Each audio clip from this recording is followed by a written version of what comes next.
అందరికీ నమస్కారం. కావేరీ బస్సు కర్నూలులో కాలిపోయింది. ఆ వేడి తగ్గకముందే మళ్ళీ ఇదొక చూడండి ఎంత దురదృష్టకరం అంటే ఇప్పుడు కాశీబొగ్గులో జరిగింది. జనాలు కూడా ఎంతమంది చదువుకున్న వాళ్ళు లేరు, ఎంతమంది ఆడపిల్లల్లో చదువుకున్న వాళ్ళు ఉన్నారు. వీళ్ళంతా కొద్దిగా ఆలోచించి కొంత కంట్రోల్ చేయొచ్చు కదా, లైన్లో పెట్టవచ్చు కదా. కంట్రోల్ చేయలేరా? ఎందుకు చేయలేరండి? ఎంతమంది జనాలు ఉన్నారు. ఎప్పుడు కూడా ప్రభుత్వాలే వస్తాయి, పోలీసులే వస్తారు, వాళ్ళే చేస్తారు అంటే కాదు. మనం కూడా నాగరికత పెరుగుతుంది కాబట్టి, జనాలు పెరిగిపోతున్నారు కాబట్టి మనం కూడా కొద్ది జాగ్రత్తలు తీసుకొని ఒక 10 మంది కుర్రోళ్ళు ఏకమయ్యి అవి చేయొచ్చు, లైన్లో పెట్టవచ్చు. కొద్దిగా గట్టిగా చెప్పి లైన్లో ఉంటే బాగుంటుందని చెప్పొచ్చు. మరి ఎవరు లేరండి, అంతమంది ఉన్నారు. ఒకరి మీద ఒకరు ఎక్కిపోయి చావడమేనా?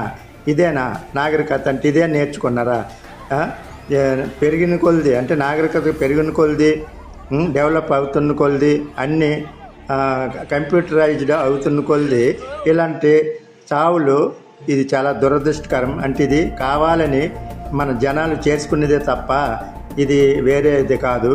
ఎప్పుడు కూడా ఎవరి మీద ఆధారపడుకుంటే చేయలేరా? అంటే పోలీసులే ఉండాలి, ప్రభుత్వాలే రావాలి, ఏమంటే జాగ్రత్తలు తీసుకోలేదు అనేసి ఎప్పుడు ఇదే చెప్తున్నారు.